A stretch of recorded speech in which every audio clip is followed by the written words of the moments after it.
टुकड़े में वेल्ड कर लेते हैं एकदम सुग्रीव जैसा। हनुमान जी के संग है तो भक्ति कर रहे हैं, बाली के संग है तो कुछ और करते हैं। तो हमारे साथ भी ऐसा है, संग का रंग लगता है, परिस्थिति से विचलित हो जाते हैं। हमारी मन स्थिति जो है परिस्थिति के ऊपर निर्भर हो जाता है। जैसी परिस्थिति होती है वैसी मन स्थिति हो जाती है, ऐसा होना नहीं चाहिए। हमारी मन स्थिति हमारे परिस्थिति के ऊपर निर्भर नहीं होना चाहिए। परिस्थिति कुछ भी हो, मन स्थिति हमेशा ऊपर होनी चाहिए, लेकिन नहीं होता ऐसा। तो सुग्रीव के साथ हम अपने आप को देख सकते हैं सुग्रीव के रूप में, और किस प्रकार से सुग्रीव का परिवर्तन हो रहा है। देखिए, शुरू में सुग्रीव श्री रामचंद्र जी के ऊपर संदेह किया कि आप कर पाएंगे कि नहीं, आपको कैसे मैं आप मान लूं कि आप कर पाए। संदेह किया, श्री रामचंद्र जी ने वो संदेह दूर किया। ठीक है, उसके बाद फिर क्या हो गया कि वो भोग विलास में लिप्त हो गए काम होने के बाद। हम भी वैसे करते हैं, भगवान के पास आते हैं, बोलते हैं भगवान बस ये वाला काम कर दो, बस पर लास्ट ये काम करो। और वो काम होते ही बस भगवान को भूल जाते हैं। फिर अगला कोई विपत्ति आता है, फिर हम भगवान के सामने भगवान एक सेकंड बस ये वाला काम कर दो। तो यही सुग्रीव का हाल है। जैसे उनका काम हो गया, वो लग गए, भगवान को भूल गया, भगवान से क्या हुआ वादा भूल गया, लेकिन फिर से आया है ना। लक्ष्मण जी गुरु के समान है, गुरु जाता है हमें जगाता है और हमें वापस भगवान के चरणों में लेके आता है। तो जब वापस आते हैं सुग्रीव और लगते हैं भगवान की सेवा में, सेवा क्या है? सीता देवी का खोज करना, ये सेवा है। भगवान स्वयं कर सकते हैं, लेकिन भगवान दूसरों को अवसर देते हैं उन्हें सेवा करने का। तो सुग्रीव जी लगते हैं अपने वानर सेनाओं के साथ में, और 4 भागों में वानर सेनाओं को विभाजित करते हैं। पूर्व पश्चिम उत्तर दक्षिण चारों दिशाओं में वानर सेनाओं को भेजते हैं। एक एक जो ग्रुप है एक एक दिशाओं में जाते हैं, और सभी दिशाओं के वानर सेनाओं को सुग्रीव जो है मार्गदर्शन कराते हैं। बोलते देखो, आप अगर रात भर चलोगे ना इस दिशा में, उसके बाद बहुत बड़ा सा पर्वत आएगा, पर्वत पार करोगे तो वन आएगा, वन पार करोगे तो नदी आएगी। इस प्रकार से वो सब कुछ पूरा मैप बता रहा है सुग्रीव वानरों को कि इस दिशा में जाओगे तो ये चीज आएगा, ये चीज आएगा। भगवान श्री रामचंद्र जी पूछते हैं कि सुग्रीव, स्कूल में आपका भूगोल फेवरेट विषय था क्या? ये सब कैसे पता आपको? चारों तरफ क्या है नहीं है, किस दूर क्या है? तो सुग्रीव कहते हैं कि मेरा भूगोल विषय नहीं था, ये मजबूरी का शिक्षा है। जब बाली मुझे भगा रहा था चारों तरफ पकड़ने के लिए, तो मैं पूरा पृथ्वी में भागा हूँ चारों दिशाओं में, तो कहाँ पर क्या है सब याद रह गया। तब सुग्रीव के मन में आया कि अरे, ये जब मैं भाग रहा था तब मैं सोच रहा था कि क्या जीवन है मेरा, कि बाली के डर से मुझे भटकना पड़ रहा है पूरे संसार में। लेकिन आज समझ में आ रहा है कि वो वाला ज्ञान, वो जो भटका हूं मैं, भागा हूं बाली के आगे आगे, बाली मुझे भगाया है, वो जो अनुभव है आज कितना बड़ा काम दे रहा है। आज भगवान का सेवा कर पा रहा हूं मैं उस अनुभव से।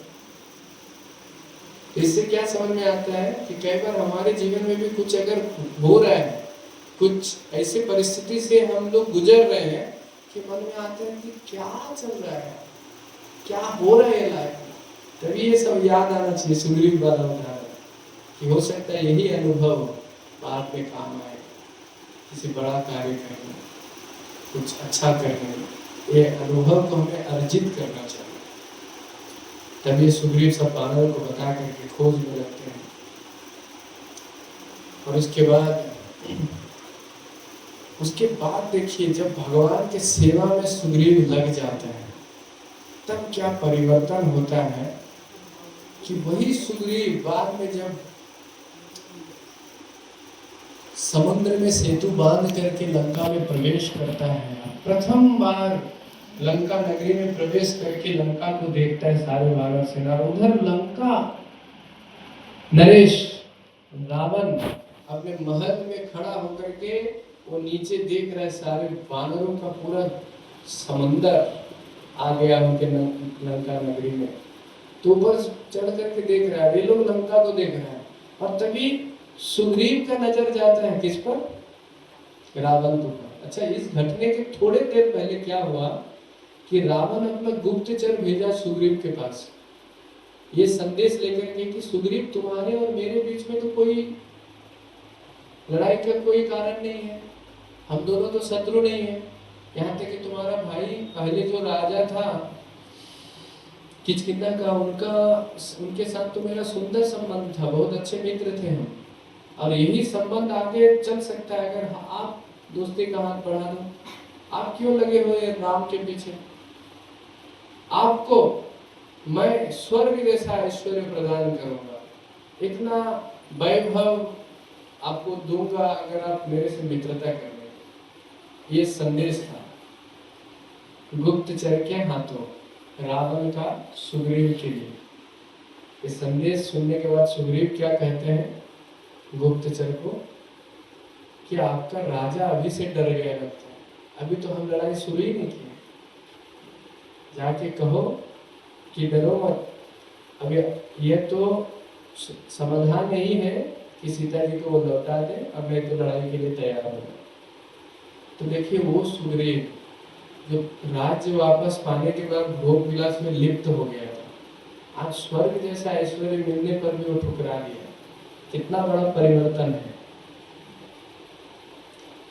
वही सुग्रीव जब यहाँ देखता है लंका नगरी में रावण को, तो वो दौड़ करके जाता है रावण के पास, अब जाकर के लड़ना शुरू कर देता है। अचानक रावण वहां अस्त्र शस्त्र लिया हुआ नहीं था, लेकिन दोनों में लड़ाई छिड़ गई। रावण अचानक, उनको समझ में नहीं आ रहा कि कौन आया है, क्या हो रहा है, क्यों पीट रहा है मुझे, और रावण को पीटने लग गया। अब थोड़ा देर के बाद जब थोड़ा सा पॉज होता है ना, दोनों में कुछ लड़ाई चल रहा है, थोड़ा सा अगर मौका मिलता है 2-4 सेकेंड का, तो एक आदमी सतर्क हो जाता है। तो जब ऐसे मौका मिला तो रावण जो है अपना मायावी शक्ति प्रयोग करने के लिए तैयार हो गया। तो सुग्रीव को ये पता हो गया कि अब ये मायावी शक्ति प्रयोग करेगा, तो सुग्रीव एक छलांग लगा के वापस आ गया। जैसे वापस आया, पूरा वानर सेना जो है एकदम पूरा जय जयकार करने लगा, क्योंकि उनका राजा क्या किया, अभी लंका के राजा रावण को पीट करके आया है। तो बड़ा खुश हुआ सब सुग्रीव के जय जयकार करने लगा। लेकिन वहां पर श्री रामचंद्र जी सुग्रीव की तरफ मुड़े और कहे कि आपने ये क्या किया, आप ऐसा क्यों किया? तो सुग्रीव कहते हैं भगवान मुझसे रहा नहीं गया। बोला लेकिन आप ऐसा अगर आवेश में आ जाएंगे, वेग में आ जाएंगे, तो अभी अभी क्या होता, अभी अगर कुछ हो जाता, हम तो अपना दोस्त, हम लोग सब कुछ खो दिया, हम अपना राज्य, अपनी पत्नी से दूर है हम, और अभी एक मित्र है आप, आपसे भी दूर हो जाते हैं आपको कुछ होता। तो जब सुग्रीव ने श्री रामचंद्र जी की आंखों में अपनी मित्रता का इतना स्नेह देखा, सुग्रीव का हृदय गदगद हो गया। तो देखो कैसे है भगवान, हम तो अभी तक कुछ किए भी नहीं उनके लिए, वो तो मेरे लिए सब कुछ किए, और ऊपर से इतना स्नेह करते हैं मेरे से। तो सुग्रीव कहते हैं भगवान ये रावण जो है ना, ये मुझे आपके विरोध जाने के लिए कह रहा था, मुझे प्रलोभन दे रहा था कि स्वर्ग जैसा मुझे वैभव देगा ये, इसलिए मुझे रहा नहीं गया। उनको देख करके मैं अपने आप को रोक नहीं पाया। तो इतना ये जो देखिए, जो सुग्रीव का जो ट्रांसफॉर्मेशन, जो परिवर्तन है, हम जो शुरुआत में कह रहे थे कि रामायण का यात्रा मतलब क्या है, लंका भाव से अयोध्या भाव में प्रवेश करना, लंका भाव से अयोध्या भाव में प्रवेश करना। तो सुग्रीव बीच में है, वो कैसे लंका भाव से अयोध्या भाव में प्रवेश कर रहा है ये दिखता है। कैसे शुरू में वो डर था, भोग विलास कोई इच्छा था, शुरू में भगवान को ही वो संदेह की, लेकिन अंत कहाँ पर हुआ, पूरी तरह से भगवान के प्रति समर्पित, भगवान के विरोध जाने के तो दूर, भगवान की सेवा के लिए अपने आप को भी समर्पित कर रहे हैं। तो इस प्रकार का परिवर्तन संभव हुआ किन कारणों से? सुग्रीव के साथ ऐसा क्या हुआ जिनके कारण उनके भाव में इतना बड़ा परिवर्तन हुआ? आप लोग बता सकते हैं क्या हुआ, किस कारण से परिवर्तन हुआ? ये जो परिवर्तन, ये जो यात्रा हुई, ये जो परिवर्तन हुआ उनके भाव में, उनके मनोभाव, उनके एटीट्यूड में, ये परिवर्तन संभव किन कारणों से हुआ? वो क्या मेडिकल में जाके कोई दवाई खाए थे? क्या हुआ था? कोई कोर्स ले रहे थे? कोई योगा कोर्स कर रहे थे? क्या हुआ? क्या 3 दिन का कोई सेमिनार था जिससे आपका जीवन बदल जाएगा, इस सेमिनार अटेंड करेंगे, ऐसा कुछ किया था उन्होंने? क्या क्या किया था? किन कारण से परिवर्तन हुआ? उनके हृदय में परिवर्तन, सबसे बड़ी परिवर्तन है हृदय का परिवर्तन। तो हृदय का परिवर्तन कैसे संभव हुआ सुग्रीव का? बताइए। कथा आप लोग सुने, अब आप लोग बताएं, सुनाएंगे क्या हुआ। उसके बाद कथा आगे करें। कैसे परिवर्तन हुआ? आप लोग जब तक नहीं बोलेंगे ना तब तक आप बैठे रहेंगे और मैं भी बैठे, फिर आप मुझे देखेंगे और मैं आपको देखेंगे, फिर 1 घंटा तक ऐसा देखा देखी होगा, फिर मैं चला जाऊंगा।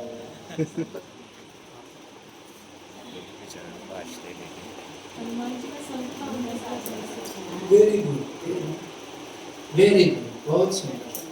तो माता जी एक कारण दे रहे, क्या नाम है माता जी आपका?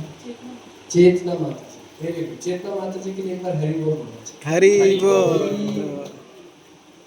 सुंदर बात है कि ये शिक्षा मिलता है कि कैसे सुग्रीव जी के जीवन में महान भक्त का संग था, और केवल संग नहीं, उनका मार्गदर्शन था। देखिए वो उनका मंत्री थे, वो उनसे पूछते थे, सलाह लेते थे। तो हम अपने जीवन में किन का संग कर रहे हैं, किन से सलाह ले रहे हैं, किन से पूछ रहे हैं, विपत्ति के घड़ी में किन के तरफ मुड़ रहे हैं, क्या करना है नहीं करना है, जब कंफ्यूजन आता है तो हम किन से पूछते हैं? वो व्यक्ति बहुत महत्वपूर्ण है हमारे जीवन में। तो हनुमान जी का संग और मार्गदर्शन, ये एक कारण था। और कोई कारण और कुछ दिखा आपको? और वो क्या किए, ऐसा क्या किए? भोग विलास को छोड़ के भगवान की सेवा में लगे। Very good, very good. क्या नाम है मुझे? कृष्णा।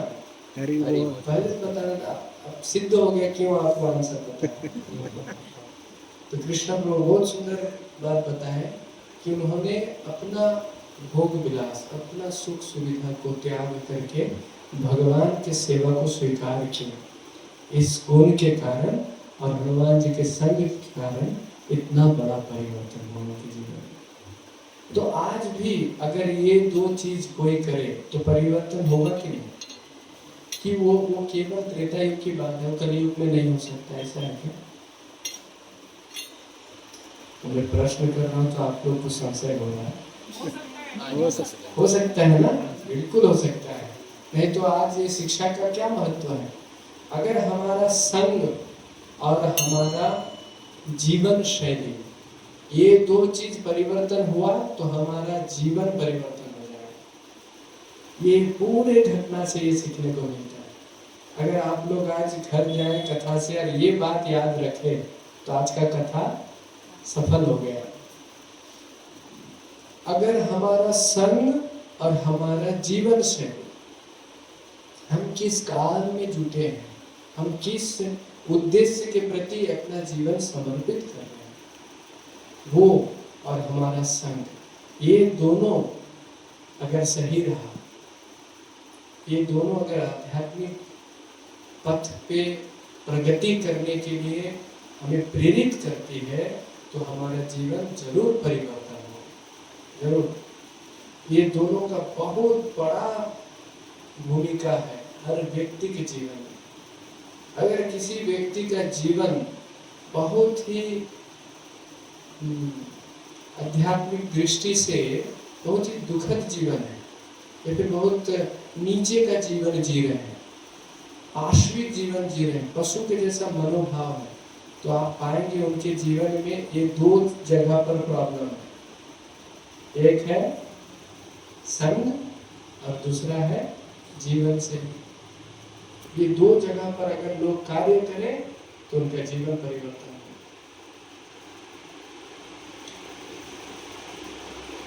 कितना समय हो गया? 10। अगर कर सकते तो बोले हरि बोल। हरि बोल।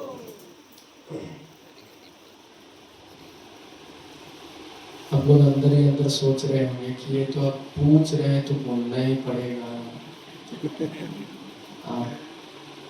लेकिन हम आशा करते हैं कि आप सुनेंगे तो आपको लगेगा कि हाँ ये समय देने योग्य बातें हैं। देखिए हम समय को कहीं ना कहीं तो लगाएंगे।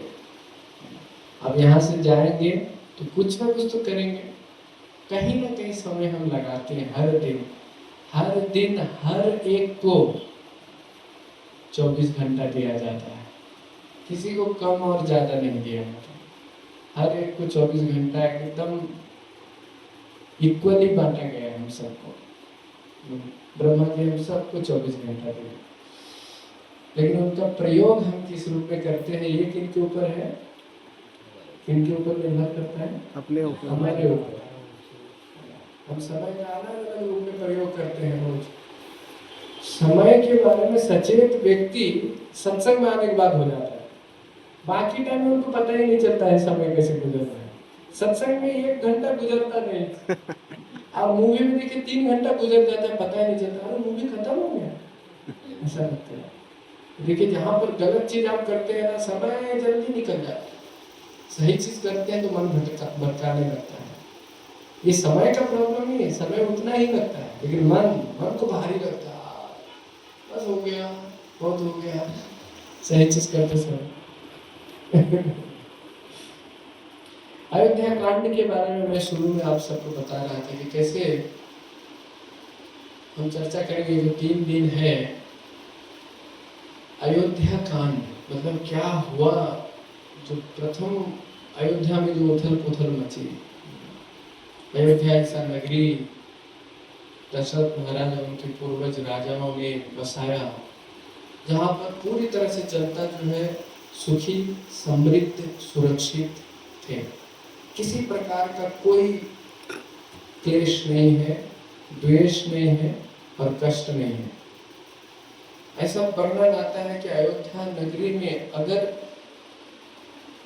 इतना सुरक्षित था अयोध्या नगरी कि अगर कोई बाहर से अयोध्या नगरी में प्रवेश करे द्वेष भाव से अगर प्रवेश करना चाहे तो अयोध्या नगरी का जो बाउंड्री है ना, जो घेरा है, वहीं से शस्त्र निकल करके उनको मार देगा। इतना सुरक्षित नगर ना। आजकल इतना बड़ा टेक्नोलॉजी हो सकता है क्या कि किसी के मन के भाव को समझ जाए।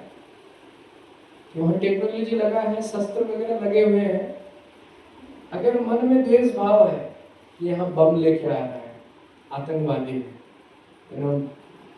बम का जैकेट पहना हुआ है, तो जो और आकर के अंदर जो है वो खुद भी मरेगा और हजारों लोगों को मारेगा। जब हुआ बॉम्बे में हुआ, अलग अलग जगह होता है। तो ऐसा भाव को पहले से ही जान ले और उनके ऊपर अटैक करें। ये था अयोध्या नगरी की सिक्योरिटी सिस्टम। ऐसे अयोध्या नगरी में जब राजा दशरथ महाराज, उनके पुत्र हुए राम लक्ष्मण भरत शत्रुघ्न, बड़े हुए, राजपाट ठीक से चल रहा था। एक दिन जब वो शाम के समय अपने भवन में आए वापस, सही और अपने आप को आईने में देख रहे थे। जैसे वो अपने आप को आईने में देख रहे थे, उन्होंने कान के पास यहाँ पर एक सफेद बाल देखा, और मानिए वो सफेद बाल उनसे बात कर रहे हैं। और क्या बोल रहे हैं कि आप रिटायरमेंट ले लीजिए, कब तक राजगद्दी में बैठे रहेंगे।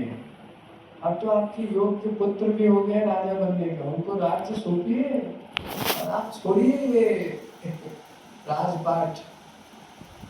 आईने में देख रहे हैं, बाल उन सफेद बाल उनको ऐसा कह रहा है, उनको ऐसा आभास हो रहा है। मानी उनसे प्रश्न कर रहा है कि कब तक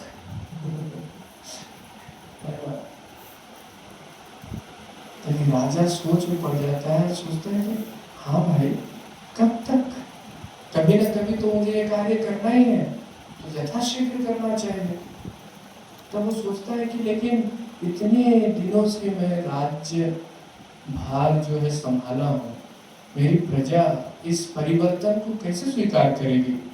अचानक से किसी और को मैं राजा बना दूंगा तो प्रजा जो है वो थोड़ा परेशान सा हो जाएगा कि पता नहीं आगे आने वाला राजा कैसे रहेगा, योग्य है कि नहीं, कर पाएगा कि नहीं, इतना बड़ा भार संभाल पाएगा कि नहीं, है ना। उनको कोई भी व्यक्ति कहीं भी अगर परिवर्तन होता है तो थोड़ा सा उस परिवर्तन को स्वीकार करने में कष्ट होता है। तो ये राजा को चिंता हो रहा था, फिर भी वो सोचा कि नहीं, कल राज्यसभा में हम ये घोषणा करेंगे, ये प्रश्न रखेंगे। तो अगले दिन सुबह जब राज्यसभा में राजा दशरथ प्रवेश किए तो वो ये प्रश्न किए कि मेरे मन में एक इच्छा है, लेकिन आप सबसे सलाह लेना चाहते हैं और आप सबसे ये पूछना चाहते हैं कि क्या मेरा ये प्रस्ताव सही है। प्रस्ताव ये है कि मैं चाहता हूं कि मेरे ज्येष्ठ पुत्र राम राजा बने अयोध्या का। और जैसे ही दशरथ महाराज ये बोले, जितने भी मंत्रिमंडल, सेनापति, सेना, राज्यसभा में जो कोई भी उपस्थित थे, सभी ने एक साथ एक स्वर में जय घोष किया श्री राम का और बोले कि हे राजन, बड़ा ही उत्तम विचार है आपका, ये कार्य करने में आप ऑलरेडी लेट हो गए, आप जल्दी कीजिए, यथाशीघ्र कीजिए। अब ये सुनते दशरथ महाराज को पूरा शॉक लगा, क्योंकि वो सोच रहे थे कि प्रजा क्या सोचेगी। अब उनको लग रहा ये कहीं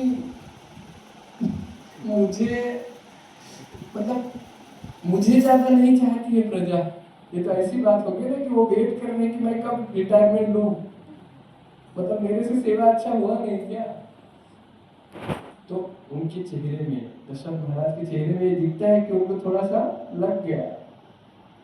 अभी मंत्रिमंडल, प्रजा, लोग सब बोलने लगे कि राजन, आपने बहुत बढ़िया सेवा किया है, आप राजा के रूप में अपना कर्तव्य बहुत बढ़िया से पालन किए हैं, हम सब प्रजा आपसे बहुत प्रसन्न है। लेकिन हम आपको बताना चाहते हैं कि आपका पुत्र श्री राम पूरी तरह से योग्य है राजा बनने का। और केवल इतना ही नहीं, वो एक राजा का योग्यता, एक राजा का गुण के साथ साथ उनके मन में जो प्रजा के प्रति जो स्नेह है और क्षत्रिय का जो गुण है, ये दोनों का जो समावेश है ना, बड़ा ही महान समावेश है। ऐसा किसी राजा में दिखता नहीं। हे राजन, आपको पता भी नहीं होगा कि आपका पुत्र किसी भी प्रजा के घर में अगर किसी प्रकार का शोक होता है, किसी प्रकार का अगर कुछ दुखद घटना घटती है, तो श्री राम वहां पर पहला व्यक्ति होता है, उनके साथ, उनके कठिन परिस्थिति में साथ देता है, उनके घर में होता है। और अगर किसी प्रकार का उत्सव होता है किसी के घर में, मान लीजिए किसी घर में बर्थडे है, सालगिरह है, कुछ भी है, किसी प्रकार का उत्सव का घड़ी है, तो श्री राम वहां पहुंच जाते हैं, उनके साथ उत्सव मनाते हैं। तो उनके दुख को वो बांट लेते हैं और उनके सुख को बढ़ा देते हैं। वो राजा होते हुए भी, राजा का गुण होते हुए भी, एक ये जो सहिष्णुता, ये जो सहानुभूति है, ये जो स्नेह है प्रजा के प्रति, ये बड़ा विचित्र है। तो इस प्रकार से हर एक जनता जो है ना, श्री रामचंद्र जी का बखान करने लगते हैं गुणों का, एक एक करके। तो दशरथ महाराज बड़ा प्रसन्न होते हैं, और जब सबसे वो सुनते हैं और सबका उत्साह, इतने उतावले हैं सब राम को राजा के रूप में देखने के लिए, तो दशरथ महाराज कहते हैं कि ठीक है, फिर हम विलंब नहीं करेंगे, कल सुबह ही राम का राज्याभिषेक करा दें। कल सूर्योदय होते ही राम का राज्याभिषेक हो जाए, ये घोषणा करें। और घोषणा करके वो अपने महल में वापस जाते हैं, और फिर वशिष्ठ जी से मिलते हैं और कहते हैं गुरुदेव, मैंने ऐसा घोषणा कर दिया, मैं ठीक किया ना? मैं कई बार हम कुछ कार्य कर देते हैं तो हमें फिर लगता है कि मैं जोश जोश में करते कुछ गलत तो नहीं कर दिया। फिर हम अपने गुरुजनों से, वरिष्ठों से पूछते हैं। तो इसी प्रकार से दशरथ महाराज पूछते हैं वशिष्ठ जी से कि मैं ठीक निर्णय लिया ना? वशिष्ठ जी कहते हैं बिल्कुल मत संकोच कीजिए, आपका निर्णय बड़ा ही उचित है, धर्म उचित भी है, और प्रजा भी इस निर्णय को अनुमोदित कर रही है। प्रजा बड़ा प्रसन्न है आपके निर्णय से। तो उनका उत्साह बढ़ाते हैं। फिर दशरथ महाराज बड़ा उत्साहित होते हैं। फिर दशरथ महाराज श्री राम को संदेश भेजते हैं उनसे मिलने के लिए। तो राम आते हैं उनसे मिलने के लिए। तो राम को दशरथ महाराज कहते हैं कि देखो बेटा, तुमसे पूछे बिना मैंने आज एक निर्णय ले लिया और राज्यसभा में घोषित भी कर दिया। तो श्री रामचंद्र जी कहते हैं कि आपको मुझे पूछने की आवश्यकता नहीं है, आप बताइए मुझे क्या करना है। सोचिए, आजकल अगर किसी बच्चे को माता पिता ये कहें कि बेटा बेटी तुमसे पूछे बिना मैंने ये निर्णय ले लिया कि फलाना जो तुम्हारा वो पड़ोस वाला अंकल है ना, उनकी बेटी के साथ तुम्हारा शादी कराना है, तो क्या होगा? हाल देखिए, कुरुक्षेत्र बन जाएगा घर में। मेरी जिंदगी मेरी मर्जी, आप कौन होते हैं? कुछ भी हो जाएगा। अभी कलयुग में क्या क्या हो रहा है? राम भगवान श्री राम क्या किए? तुरंत स्वीकार कर लिया, कोई बात नहीं, आप बताइए क्या करना है मुझे। तो दशरथ महाराज कहते हैं कि मैंने घोषणा किया है कि कल आपका राज्याभिषेक हो। तो ये सुनते ही आप देखिए, इतना बड़ा बात है। अगर हम लोग को ऐसा कोई समाचार दिया जाए कि कल आप प्रधानमंत्री बन जाएंगे, ये बहुत बड़ा है।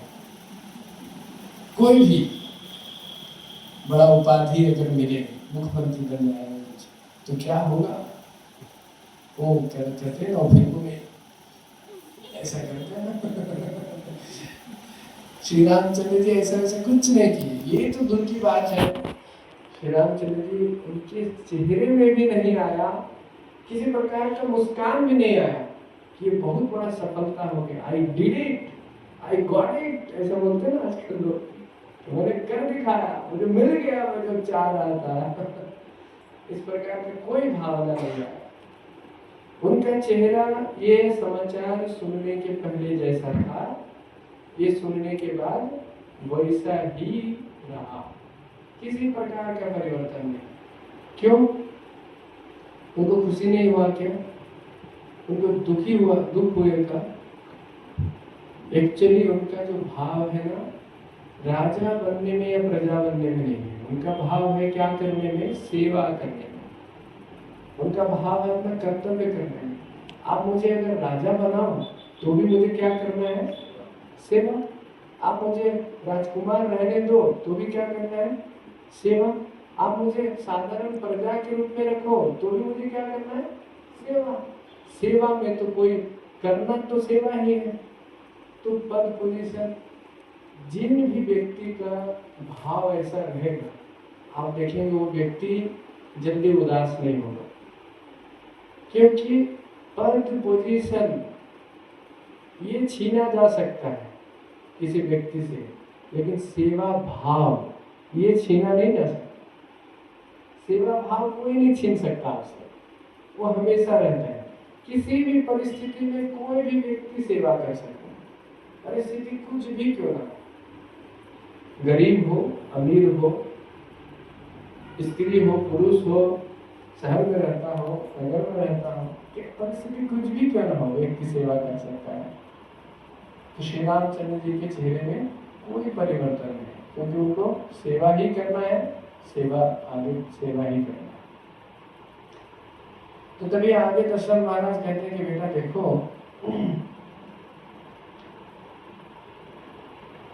आज ना बहुत सावधान रहना। जब तक आपका राज्याभिषेक नहीं हो जाता तब तक आपको सावधान रहना है। किसी भी अविश्वसनीय पात्र के साथ नहीं मिलना है। कोई ऐसा व्यक्ति अजनबी दिखा, ऐसा व्यक्ति दिखा जिनके ऊपर हम विश्वास नहीं करते, उनसे नहीं मिलना है। केवल नजदीकी लोगों से ही मिलना है। जब तक राज्याभिषेक नहीं होता सावधान रहना। अच्छा, दशरथ महाराज ऐसा क्यों कह रहे हैं?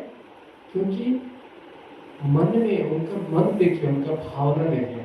एक तरफ तो बड़ा खुशी है उनको कि मेरा जो ये सपना रहा है कि राम को राजा के रूप में देखना, वो सपना कल पूरा होने वाला है। बहुत बड़ी खुशी है। रामायण में ये वर्णन आता है कि जब श्री राम का जन्म हुआ था तो जितना खुशी दशरथ महाराज को हुआ था, उससे दुगुना खुशी आज हो रहा है श्री राम को राज्याभिषेक कराने का खुशी। और फिर आगे वर्णन आता है कि जब श्री राम का विवाह हुआ था माता सीता के साथ, तो जितना प्रसन्नता हुआ था दशरथ महाराज को, उस प्रसन्नता का 3 गुना ज्यादा प्रसन्नता आज हो रहा है। जब श्री राम परशुराम को हरा दिए थे, जितना खुशी हुआ था दशरथ महाराज को, उनका 4 गुना खुशी आज हो रहा है। इस प्रकार से वर्णन है पूरा शास्त्रों में, रामायण में। तो इतने खुश थे वो, इतने प्रसन्न थे एक तरफ, और एक तरफ उनको डर भी सताया। डर किस बात का? कि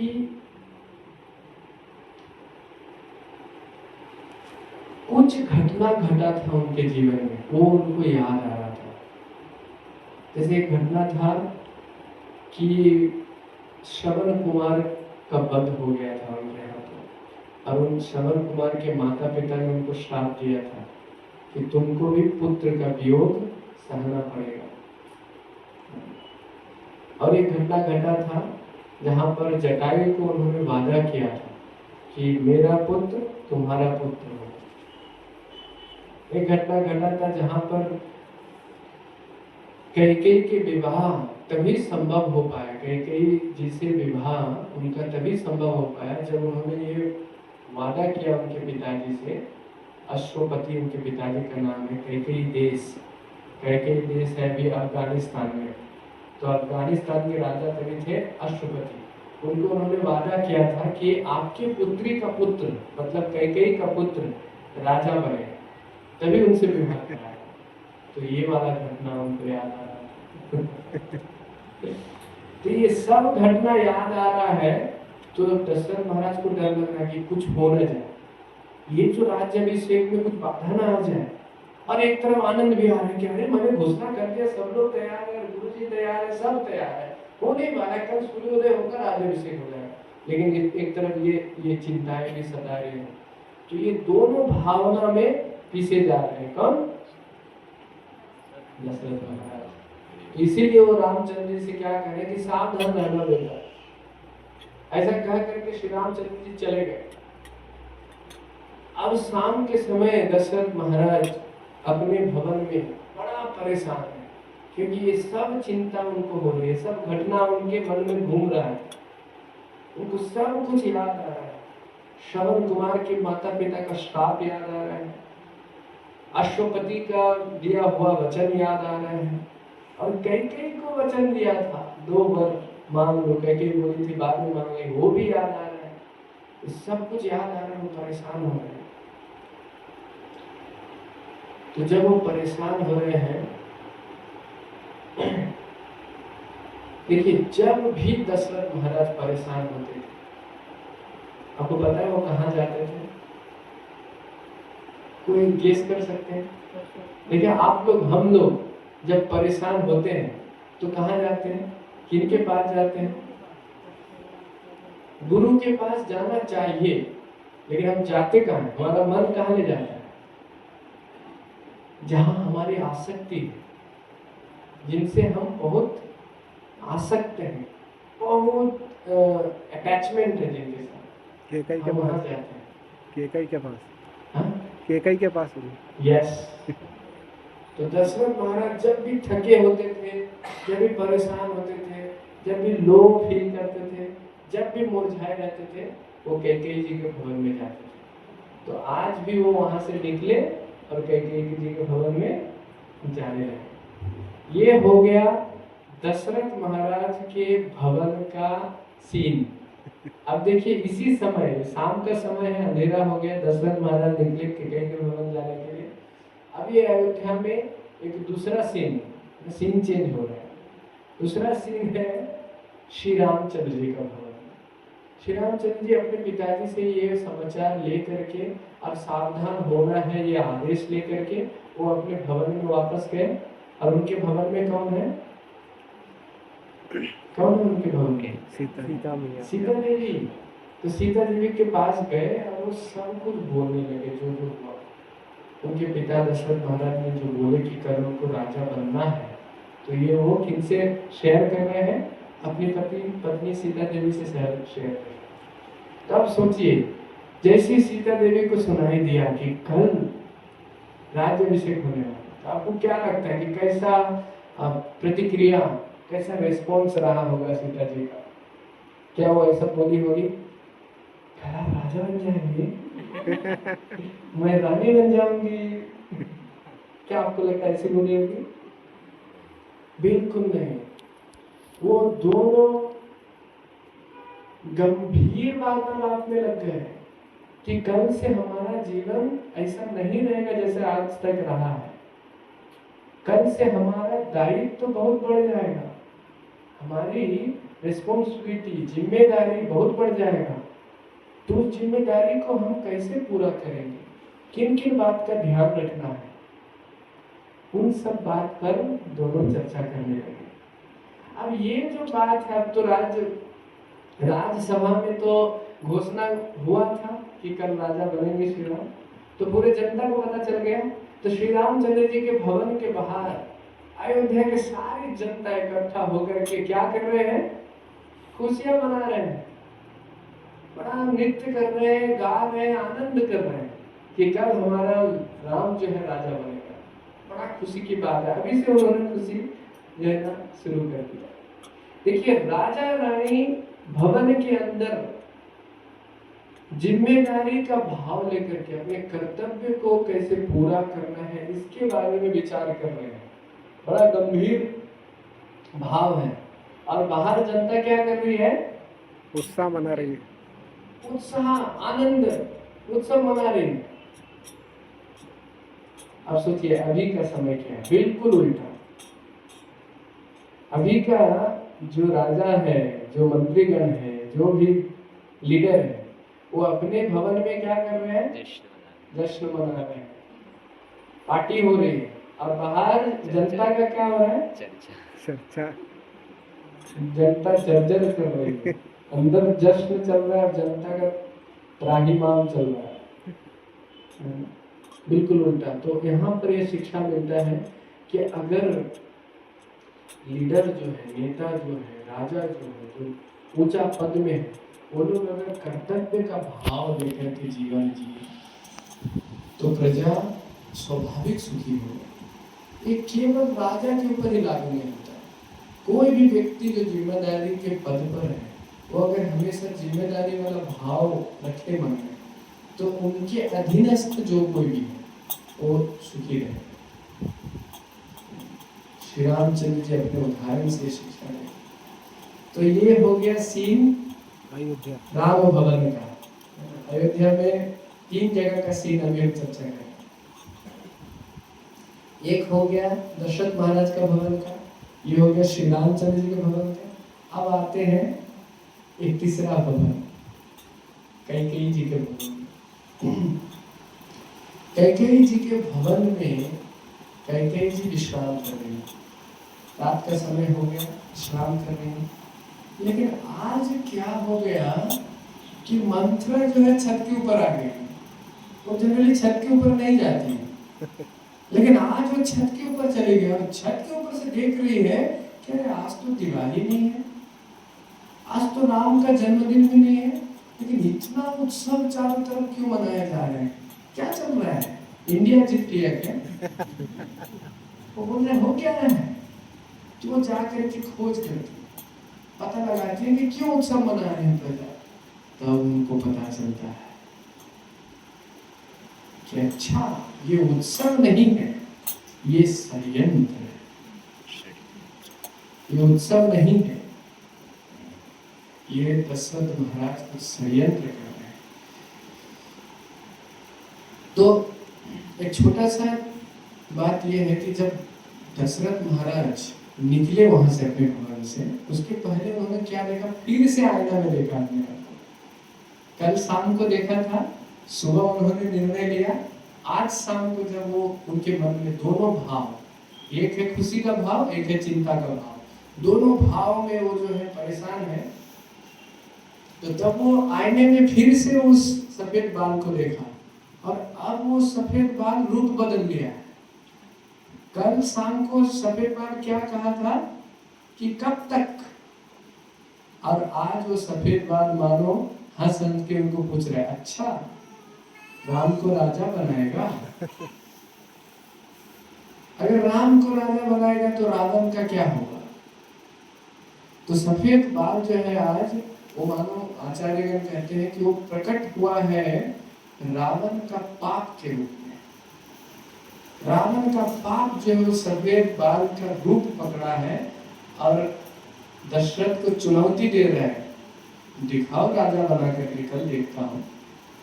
तो पहले से उनके मन में इतना सारा बात घूम रहा है और ये सफेद बाल का बात सुनकर के वो और परेशान हो, फिर वहां से निकले। वही रावण का पाप जो है ना, मंथरा को धक्का मार रहा है कि जल्दी जाओ। तो वो छत से दौड़े दौड़े आती है कैकेयी के भवन में और आ करके कैकेयी को जगाती है। कैकेयी का पैर पकड़ करके झिझोर करके जगाती है कि कैसी सोई हो तुम, तुम्हें पता नहीं है तुम्हारा क्या अवस्था है? तुम ऐसे सोए हो जैसे कि कोई अपना घर में शांति से सोया है, लेकिन बहुत बड़ा बाढ़ आ रहा है, उनका घर और वो दोनों बहा ले जाएगा, लेकिन वो शांति से सोया हुआ है। वैसा तुम्हारा हाल है, तुम शांति से सो रही हो, लेकिन पता नहीं तुम्हारे जीवन में कितना बड़ा विपत्ति आ रहा है। तो कह के देखिए, आप नींद में जगा करके आप अगर किसी से बात करें तो कैसे बात करें? अरे क्या हुआ बताओ, क्यों, क्या? वो आधी नींद में है बेचारे। वो बोल रहे क्या मंथरा, क्या परेशानी है, क्या बोलना चाह रही हो? सीधा सीधा बोलो। मतलब देखो तुम मूर्ख हो, तुम्हें लगता है कि तुम्हारा पति तुमसे बहुत स्नेह करते हैं, बहुत प्रेम करते हैं, लेकिन ये उनका दिखावा है, असली में तुमसे प्रेम नहीं करते हैं। देखिए, घर तुड़वाना अगर किसी को सीखना है, पति पत्नी के बीच में संबंध में जो दरार पैदा करना अगर सीखना है, कि सीखना नहीं है, सीख, तो मंथरा जो है ना, ये पहला व्यक्ति। तो देखिए, बिना मतलब का, बिना कारण का इतना बड़ा जो गलतफहमी है, इतना बड़ा कंफ्यूजन है ना, मन में इतना बड़ा संदेह जो है वो पैदा कर रहा है। तो क्या कर रही है कि आपको ये दिखावा करते हैं कि आपसे स्नेह करते हैं, लेकिन असली में वो स्नेह तो कौशल्या से करते हैं। और आज तो इस बात का प्रमाण हो गया। तो बोल रहे हैं कि देखो तुम्हारे ऊपर बड़ा विपत्ति आ रहा है, तुम अभी सो मत, तुम जगो।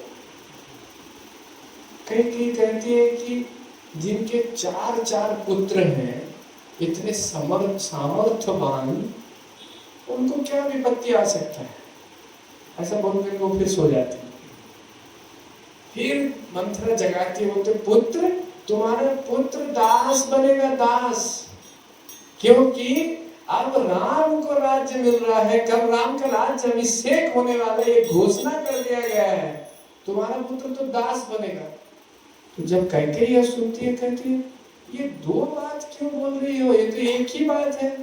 आप बोल रहे मेरा पुत्र राजा नहीं बनेगा और फिर बोल रहे हो राम राजा बनेगा, तो राम तो मेरा ही पुत्र है, तो मेरा ही पुत्र राजा बन रहा है, तो आप गुड न्यूज दे रही हो मुझे। तो एक सुंदर हीरो का हार जो है उनको पहनाती है, thank you very much for the news, उनको पहनाती है और फिर सो जाती है। तब मंथरा जो है उस हार को निकालती है और पटकती है जमीन में कि ये तुम्हारा हार ये लो। और क्या करती है, फिर मंथरा बोलना शुरू करती है कि तुम महामूर्ख हो, तुमको समझ में नहीं आ रहा है कितना बड़ा विपत्ति तुम्हारे जीवन में आया है। तुम सो रही हो शांति से, कल सुबह होते ही तुम्हारा क्या दशा होगा तुमको पता भी नहीं। तो यहाँ पर देखिए मंथरा जो कर रही है अभी, जो बात बोल रही है, इस प्रकार का व्यवहार कर रही है, जैसे वो घर तुड़वा रही है, ये कार्य करने के लिए उनको दो चीज जो है प्रेरित करती है। एक हमने चर्चा किया रावण का पाप, रावण के पाप के कारण देवतागण मंथरा के जिह्वा में सरस्वती जी को बैठा करके बात बोलवा रहे हैं। तो देवता अपने कार्य को सिद्ध करने के लिए ये बात बोलवा रहे मंथरा, लेकिन इसका अर्थ ये नहीं है कि मंथरा का कोई दोष ही नहीं। तो दूसरा जो कारण है जो प्रेरित कर रही है मंथरा को, वो है उनका स्वयं का ईर्ष्या। देवतागण हमसे वही कार्य कराते हैं जो हम असल में करना चाहते हैं, उसमें सहयोग करते हो। तो मंथरा का ईर्ष्या है श्री राम के प्रति। अब ये ईर्ष्या हुआ क्यों, तो इसके संबंध में एक घटना घटता है जिसके कारण ये ईर्ष्या पैदा होता है। वो घटना है बचपन की घटना, जब राम अपने भाइयों के साथ कीचड़ के बॉल से खेल रहा था वाटिका में, बगीचा में, और वो खेल रहा था तो किसी के ऊपर भी वो बॉल फेंक देता था और बॉल से किसी प्रकार का आघात नहीं होता था जिनके ऊपर फेंकता था। एक ये फन के रूप में, एक मतलब खेल के रूप में वो लोग कर रहे थे। बच्चे जब खेलते हैं ना तो उनको बस एक ही चीज चाहिए, क्या चाहिए, फन, मजा आना चाहिए। वो मजा उचित हो अनुचित हो उनको लेना देना नहीं, उसके ऊपर वो विचार नहीं करते, क्योंकि वो बच्चे हैं, उनको बस मजा आना चाहिए, हंसने के लिए कुछ कारण चाहिए कि हाँ उनको आनंद आ गया। अब बड़े अगर उनके कार्यों को बहुत सीरियसली ले लिए तो प्रॉब्लम किसका है, बच्चे का कि बड़े का, बढ़ेगा। दो बच्चे अगर लड़ रहे हैं और 2 मिनट के बाद दोनों बच्चे के माता पिता आकर के लड़ रहे हैं तो किनका गलती, बच्चों का, बड़ों का। तो यहाँ पर क्या हुआ, राम क्या किए, देखिए सामने से मंथरा आ रही है, तो राम क्या किए, वो मिट्टी का बॉल लेकर के मंथरा के कुबड़ में मार दिए। जैसे मंथरा के कुबड़ में मारे सब लोग हंसने लगे, सब बच्चे को बड़ा मजा आया, लेकिन एक व्यक्ति को मजा नहीं आया। किनको, मंथरा को। उनको समझ में नहीं आया कि बच्चे खेल रहे हैं, खेल में ऐसा किया। इस बात को मंथरा अपने मन में दबा बैठा करके रहा और इतने सालों तक उस बात को भूले नहीं, और वो केवल इसी प्रतीक्षा में है कि कब राम से प्रतिशोध ले।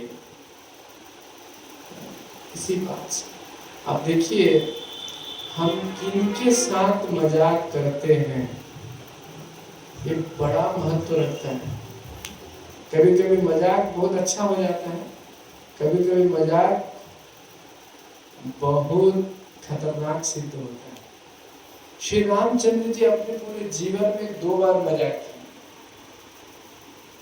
किए, एक बार ये वाला और एक बार वन में जब शूर्पणखा आई थी तब, शूर्पणखा के साथ वो जो राम और लक्ष्मण एक दूसरे के पास भेज रहे थे शूर्पणखा, तो एक बार वहां मजाक। ये 2 मजाक श्री रामचंद्र जी को कितना भारी पड़ा।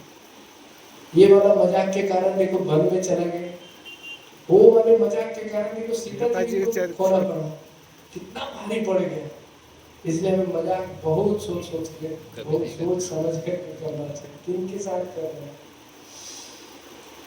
तो मंत्रा जो है कैकेयी को जगाती है और कहती है कि आप बात को समझ नहीं रहे, बात को समझिए, आपके आने वाले विपत्ति को समझिए और उनसे कैसे उबरना है उसको समझिए। आप मूर्ख हो।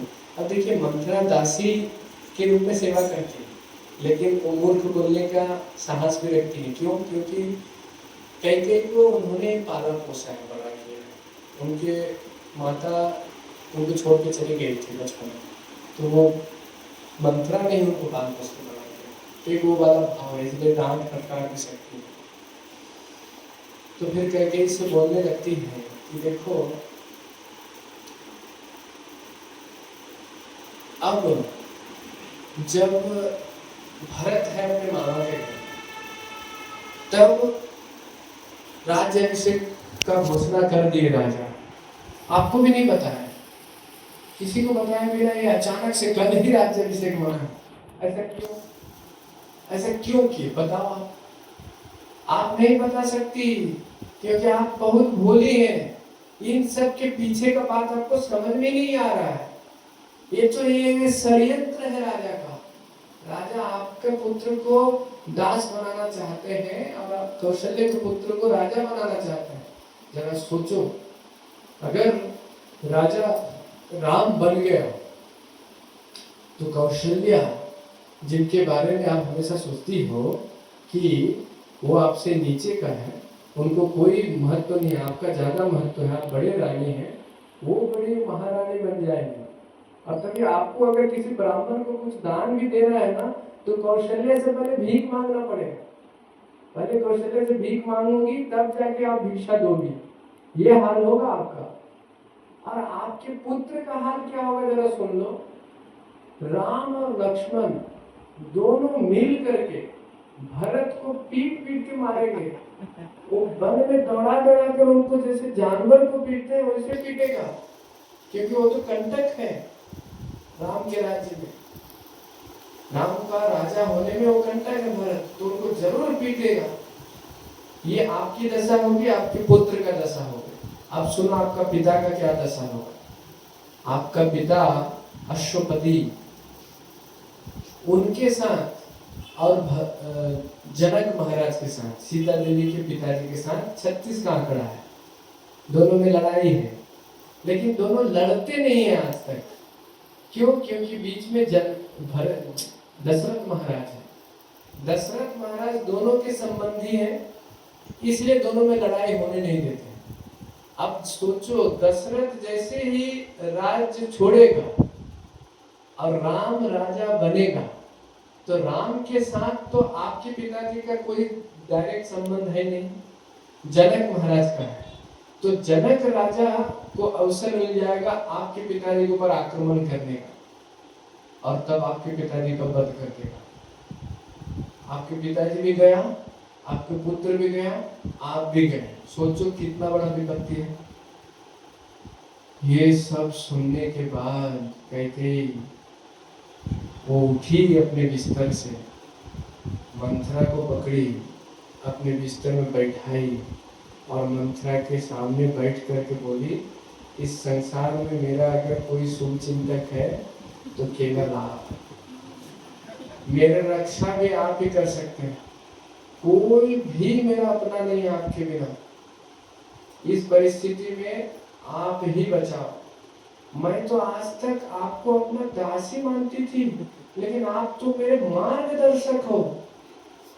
और लोग आपको कुबड़ बोलते हैं, आपके कुबड़ का मजाक उड़ाते हैं, लेकिन एक बार भरत को राजा बनने दो, मैं आपके कुबड़ को सोने और हीरे से सजाऊंगी। अरे ये कुबड़ नहीं है, इसके अंदर बहुत सारा ज्ञान भरा हुआ है जो आपके मुंह से आज निकल रही है। आपने केवल मेरा नहीं, मेरा, भरत का और पूरे अयोध्या नगरी का रक्षा किया है आज। तो अब आगे भी आप ही बोलो, कि आगे मुझे क्या करना है। तब मंथरा ये सब सुन के बड़ा प्रसन्न होते, काम हो गया, जो सोचे थे वो हो गया, प्रसन्न है। और मुख में क्या बोल रहे, क्या आगे भी वही बोलो, अब अभी समझ में नहीं आ रहा है आपको, कितने मूर्ख हो तुम, सब कुछ भूल गए क्या? मैं क्या भूल गई, क्या बोलना चाह रही हूँ, बोलो स्पष्ट, मुझे कुछ समझ नहीं आ रहा है। तो अभी तक मंथरा क्या की, थ्योरी बोली। मैं दो प्रकार का ज्ञान होता है, एक थियोरिटिकल नॉलेज, एक है प्रैक्टिकल नॉलेज। एक है केवल किताब के बात बोलना, और एक है व्यवहारिक रूप से बताओ करना क्या है, ज्ञान और विज्ञान। तो अब तक मंथरा केवल बात बोल रही थी, अब करना क्या है ये बोलेगी। तो कैकेयी को याद दिलाई कि कैसे कैकेयी ने वरदान लिया था। तो अब बोले कैकेयी तुम इतनी मूर्ख हो, लेकिन एक काम जीवन में बहुत अच्छा किया। वो क्या काम है कि दशरथ महाराज को तुम बोल दिए हो कि भविष्य में कभी जरूरत पड़ेगा तो ये दो वरदान हम ले लेंगे। ये बहुत बढ़िया, ये वो जो बात बोली हो उसका काम आज पड़ गया। तो आज आपको दो वरदान लेना है दशरथ महाराज से। तो फिर कैकेयी जी कहती है कि क्या दो वरदान लेना? बोला अरे ये भी मैं ही बताऊं? बोले हाँ बताइए क्या है दो वरदान, मुझे समझ में नहीं आया। तो फिर मंथरा पूरा ट्रेनिंग देती है। वो जैसे है ना, जैसे आप लोग योगा क्लास करते हैं कोई, तो उसमें जैसे हाथ ऊपर करो नीचे करो, तो हर एक चीज डिटेल में बताते हैं, सांस लो सांस रोको सांस छोड़ो, जो कुछ। वैसे मंथरा जो है पूरा ट्रेनिंग दे रही है कैकेयी को कि अब यहाँ से कहाँ जाना है, कैसे जाना है, क्या पहन के जाना है, क्या नहीं पहनना है, क्या करना है, उठना है बैठना है, सब ट्रेनिंग दे दी कि जा करके आपको कोप भवन में जाना है और जितना आभूषण है सबको फेंक देना जमीन में, बाल बिखेर करके रखना है, वस्त्र को आधा खोल देना है, जमीन में पड़े रहना है। और जब दशरथ आए तो अपने आप और तुरंत नहीं बोलना है दो वरदान, उनको पहले कमजोर करना है। जब किसी का हृदय कमजोर होता है तभी वो जो है आपको किसी भी प्रकार का वचन देने के लिए तैयार हो जाते हैं। जब तक कमजोर नहीं होता तब तक नहीं। तो उनके हृदय को पहले कमजोर करो, ये सब पूरा ट्रेनिंग दी। और क्या बोले, दो वरदान में क्या मांगना है, एक में भरत राजा और दूसरे में राम को 14 वर्ष का वनवास। तो जैसे कहते ये सुनती है कहते बोलते हैं अरे भरत राजा बोले ठीक है, क्यों राम को वनवास देना है बेकार बेकार। तो मंथरा कहती कि हो गया, फिर से मूर्ख वाली बात शुरू कर दी। अगर राम वनवास नहीं होगा तो भरत राजा नहीं बनेगा। भरत राजा बनने के बाद भी प्रजा जो है भरत से राज्य छीन करके राम को राजा बना देगा। तो फिर कहते बोलते तो 14 वर्ष के लिए क्यों देना है इतना लंबे टाइम में। बोले देखो तो उनका भी कारण बताते हैं। मंथरा बताए ये सब पहले ही, कई बार लोग सवाल करते थे 14 वर्ष के लिए क्यों गए राम वन में। 13 हो सकता था, 15 हो सकता था, 17, 18, 19, 20 कुछ भी हो सकता था, 14 ही क्यों हुआ? क्या करना तो है? इसका उत्तर भी कई मंथरा देती है। ऐसा ही देखिए आप लोग सुने होंगे अभी के समय में अगर कोई किराएदार 11 वर्ष तक कहीं पे रहता है तो उस मकान का, उस संपत्ति का, उस जमीन का वो क्लेम कर सकता है कि ये मेरा है। जो लोग भाड़े में दिए हैं वो लोग चिंता करेंगे हाँ बस कितना दिन हुआ इनको दिए। तो ये नियम है कि 11 वर्ष से ज्यादा अगर रहा तो उस प्रॉपर्टी को क्लेम कर सकता है। तो ये कलयुग का नियम है। द्वापर युग में क्या नियम था? 13 वर्ष। इसलिए आप देखो द्वापर युग में दुर्योधन ने 13 वर्ष के लिए वनवास भेज दिया पांडवों को। और त्रेता युग में नियम था 14 वर्ष। 14 वर्ष अगर कोई राजा अगर राज्य के बाहर है तो बाहर ही हो गए, उनको फिर से राज्य नहीं हो गया। तो ये हो गया एक कारण। दूसरा कारण ये कि 14 वर्ष में प्रजा जो है वो भरत को जान लेगा और भरत के साथ संबंध बना लेगा। राम को भूल जाएगा। फिर भरत को अपना राजा स्वीकार कर लेगा 14 वर्ष में। 14 वर्ष का जो अवधि है वो पर्याप्त है राम को भूलने के लिए और भरत को स्वीकार करने के लिए। तो ये सब क्या कहेंगे, ट्रेनिंग दे करके मंत्रा जो है वो भेजती है कोप भवन में कैकेयी जी को, और उधर से दशरथ महाराज आते हैं कैकेयी से मिलने के लिए कैकेयी के भवन में। जैसे ही कैकेयी के भवन में आते हैं दशरथ महाराज, तो दासियां क्या कहती हैं कि महारानी यहाँ पर नहीं है। कहाँ है? कोप भवन में। तो जैसे ही दशरथ महाराज सुनते हैं कि कैकेयी कोप भवन में है, दशरथ महाराज को तुरंत जो है घंटी बजने लग जाती है कि हो गया, जिस बात की डर थी वही हो गया। अब जो मेरे जो चिंता सता रहा था, मैं राम को सावधान कर रहा था, लेकिन मेरे साथ ही हो गया।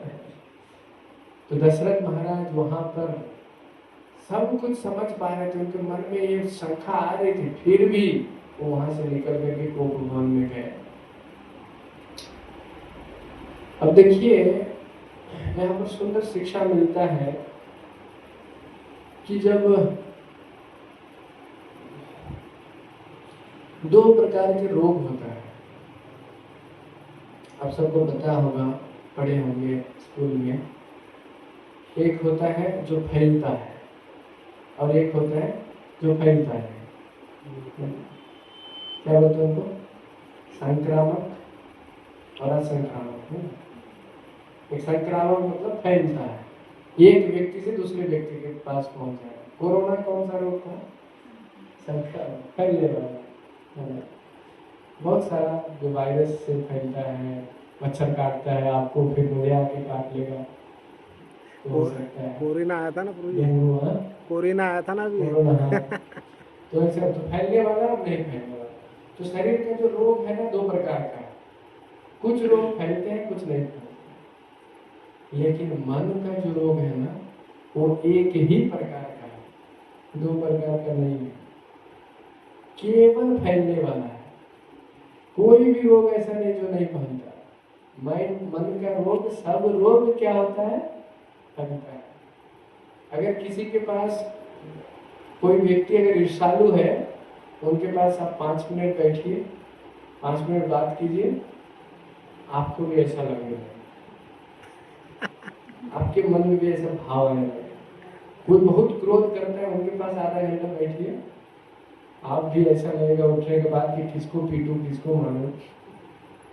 तो मन का रोग जो है ना, सब रोग संक्रामक रोग है, फैलने वाला है। अयोध्या में हर एक व्यक्ति मन के रोग से मुक्त है, किसी को रोग नहीं है। लेकिन एक व्यक्ति को मन का रोग पकड़ गया, वो कौन है? कैकेयी। आज की कथा में सुने, कहाँ से रोग शुरू हुआ? कौन है? किनके पास से शुरू हुआ रोग? मंत्रा। मंत्रा। तो डर क्यों है? हम फेल नहीं करेंगे आप अगर जवाब गलती दे देंगे। तो मंत्रा से रोग शुरू हुआ, और किनको पकड़ा? कैकेयी को। मंत्रा गई, देखिए आधा 1 घंटा जो भी बात किया हो गया, कैकेयी पूरी तरह से रोगग्रस्त हो गई है। उनको अवस्था देख कर ही पता चल रहा है कि कितना रोगग्रस्त हो। अब कैकेयी से मिलने के लिए कौन जा रहे हैं? दशरथ जी। दशरथ महाराज। कल सुबह तक उनका हालत हरिबोल होने वाला है। हम ये कल चर्चा करेंगे, दशरथ महाराज और कैकेयी के बीच का वार्तालाप। तो कल सुबह तक दशरथ महाराज ही नहीं, पूरा अयोध्या का प्रत्येक जनता इस रोग से ग्रसित होने वाला है। हर एक जनता रोने वाले कल सुबह। रोग शुरू हुआ मंत्रा से, पूरा अयोध्या वासी रोग से ग्रसित होने वाले हैं। केवल एक ही व्यक्ति, अच्छा ये पूरा रोग अयोध्या, पूरा नगरी रोग से ग्रसित हो जाएगा। सबको कोरोना हो गया, सबको कोरोना नहीं, मंत्रा हो गया। जब सबको मंत्रा हो जाएगा, ये मन का रोग से ग्रसित हो जाएगा, तो 3 लोग उस नगरी से बाहर चले जाएंगे। कौन कौन 3 लोग? राम लक्ष्मण सीता राम लक्ष्मण सीता। अब ये तीन कौन है? श्री राम भगवान स्वयं। सीता देवी कौन है? भाग्य की देवी। हमारे पास जो कुछ भी सौभाग्य है ना, सुंदरता, धन, बल, बुद्धि, विद्या, यश, ये सब कुछ किनकी कृपा से प्राप्त होता है? सीता देवी की कृपा से। तो हमारा सौभाग्य और समृद्धि की देवी वो नगर से निकल जाए। और कौन? गुरु लक्ष्मण जी, वो भी निकल जाए। तो ये तीनों नगर से बाहर हो जाएंगे, पूरा नगर रोग से ग्रस्त हो जाएगा। अब बचे हुए नगर में जितने लोग बचे हुए से केवल एक ही व्यक्ति है जो रोग से ग्रसित नहीं है। आप लोग गेस कर सकते हो कौन है? भरत तो है ही नहीं वहां पर। और कौन? ये सही है कि भरत नहीं है रोग से ग्रस्त, लेकिन नगर में अभी कौन? कौशल्य भी रो रही है, विलाप कर रही है, लेकिन एक है जो रो नहीं रहा है, वो सामना कर रहा है परिस्थिति का। हाँ जी, वो तो चलिए ओके, वो ये लोग मतलब उस भाव से भावित नहीं है, सही बोल रहे हैं, लेकिन एक है जो सामना कर रहे हैं। लोग सब पीड़ित हैं, है ना, सब योग में है। सीता जी जो सामना कर रहे हैं वो है कुल गुरु वशिष्ठ जी। वशिष्ठ जी उनको रोग नहीं सता रहा है, वो सोच रहे हैं कि समाधान क्या है, क्या करें अभी। उनको वायरस पकड़ा नहीं है, ठीक है, लेकिन आप दूसरे को कैसे वायरस से मुक्त करें। और वो सोच रहे मेरे अकेले से नहीं होगा ये, तो अब कोई चाहिए जो मुझे मदद कर सकता है इस परिस्थिति का सामना करने में। इसलिए वो किनको बुलाए? भरत जी भरत जी। उनको पता है भरत जो है वो रोग से ग्रसित है, भरत को बुलाया गया। अब दो लोग हो गए, दो लोगों को वायरस नहीं हुआ है, भरत और वशिष्ठ। ये दोनों मिलकर के अब सोच रहे हैं कैसे समाधान करें, कैसे सबको मुक्त करें इस वायरस से। भरत को बोलते हैं आप राजा बनो और आप मुक्त करो। भरत क्या बोलते हैं? नहीं, एक डॉक्टर का काम मैं नहीं कर सकता, मैं वायरस से मुक्त हूँ, ठीक हूँ, मतलब ये सही है, लेकिन मैं दूसरे को मदद नहीं कर सकता। कभी होता है ना कि मैं मृदंग बजा लूंगा लेकिन मैं दूसरे को सिखा नहीं सकता। मैं कुकिंग कर लूंगी लेकिन आप पूछोगे कैसे किया, वो सब नहीं आता।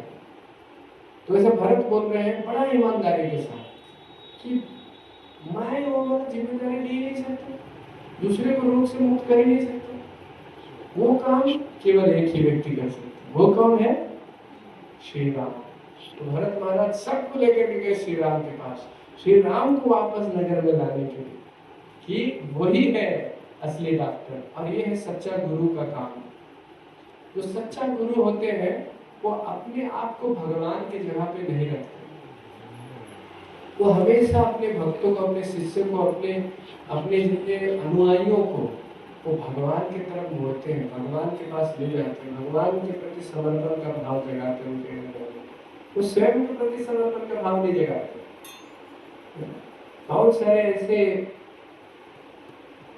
गुरु हैं, गुरु का पद लिए हुए हैं, जो भगवान को समर्पण करना चाहिए ऐसा श्लोक है, उस श्लोक का उपयोग करके वो लोगों को अपने प्रति समर्पण करने का आदेश देते हैं। अब ये गलत है। कोई जीवात्मा भगवान नहीं हो सकता, और भगवान ही है, उनका पद कभी खत्म नहीं होता। 5 साल का इलेक्शन से भगवान नहीं बने हैं। हाँ भाई,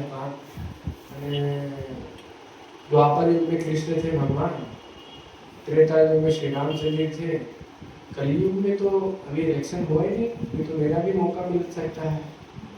या फिर वो उड़ीसा में वो भगवान है, बिहार में वो भगवान है, यूपी में वो भगवान है, एमपी में मैं बन सकता हूँ। तो हर गली में, हर समय, हर किसी प्रांत में बोलोगे भगवान बन जाता है। ऐसा चल रहा है कि कलयुग में कंपटीशन चल रहा है भगवान बनने का, ऐसा लग रहा है, लेकिन ऐसा नहीं है। भगवान हमेशा है, हमेशा से थे, हमेशा रहे। भगवान का कोई इलेक्शन नहीं चलता, और हम जीवात्मा के भगवान नहीं हो सकते। हमें भगवान का शरण ग्रहण करना है, और सच्चा गुरु ये शिक्षा देते हैं। भरत महाराज के परिचय गुरु, भरत महाराज सबको श्री रामचंद्र जी के पास ले गए और सबको रोग से मुक्त कराया।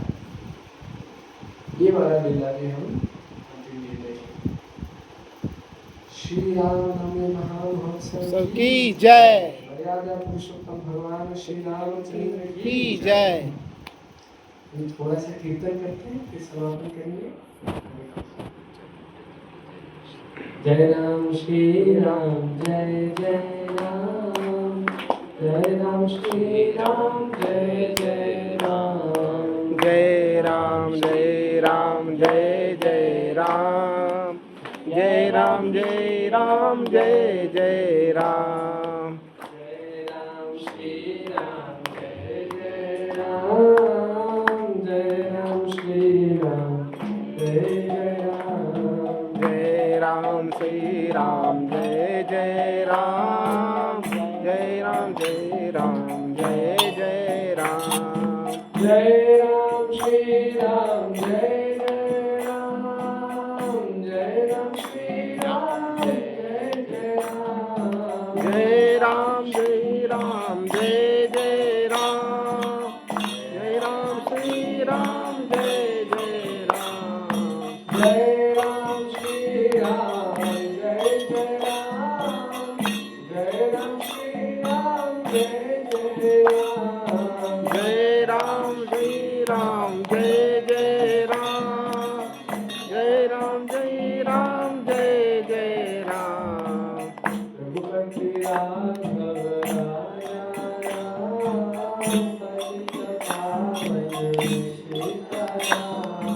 रघुपति राघव राजा राम, पतित पावन सीताराम, रघुपति राघव राजा राम, पतित पावन सीताराम, रघुपति राघव राजा राम, पतित पावन सीताराम, भगवती राघव राजा राम, पतित पावन सीताराम, सीताराम सीताराम सीताराम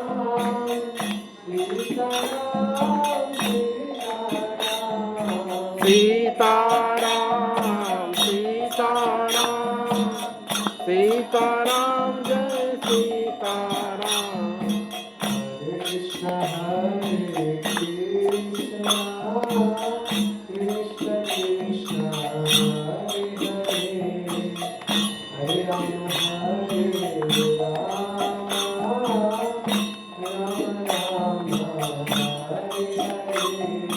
हरे कृष्णा कृष्ण कृष्ण कृष्ण हरे हरे, हरे राम राम राम हरे हरे,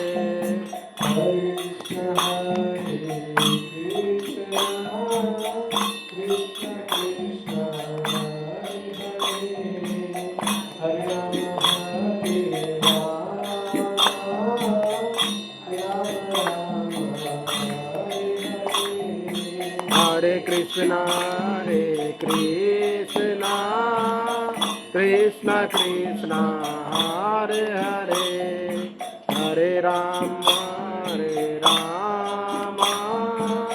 राम राम हरे हरे, हरे कृष्ण कृष्ण कृष्ण हरे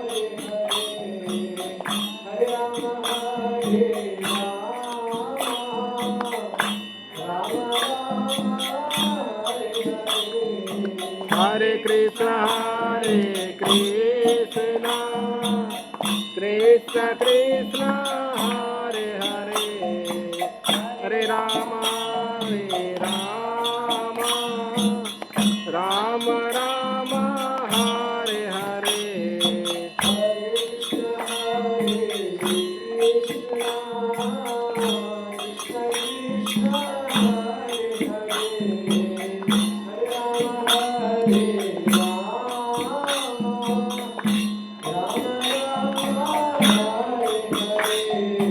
हरे कृष्णा कृष्णा कृष्ण कृष्ण हरे हरे हरे राम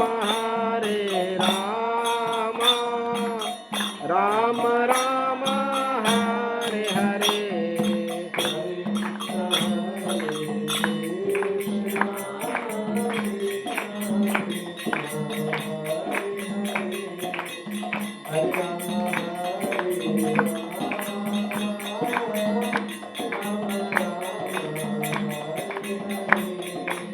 हरे कृष्णा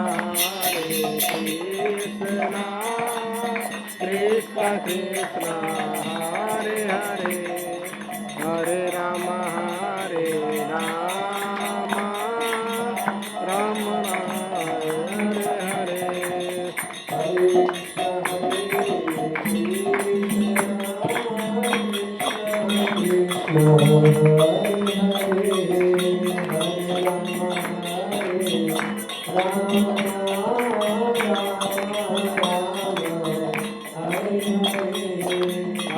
कृष्णा कृष्ण कृष्ण हरे हरे हरे राम राम हरे हरे हरे कृष्णा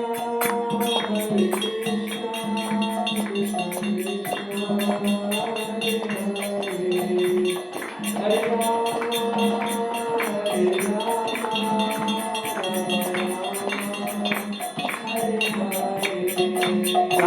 कृष्ण हरे हरे कृष्णा कृष्ण कृष्ण हरे हरे हरे राम राम राम हरे हरे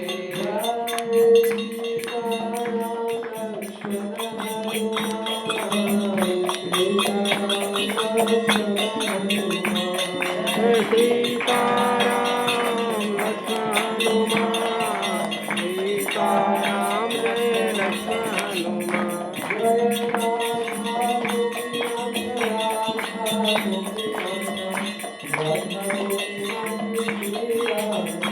जय राधा गोपीनाथ रे राधे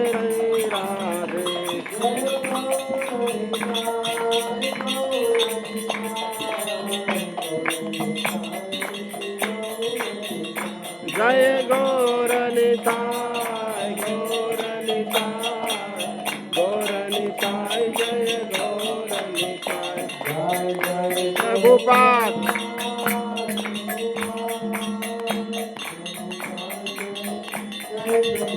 जय जय प्रभुपाद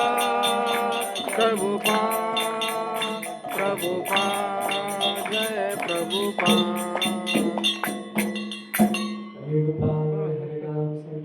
की जय सीताराम लक्ष्मण की जय अयोध्या राम की जय देवास भक्त वृंद की जय की जय और प्रेमानंद हरि हरि बोल।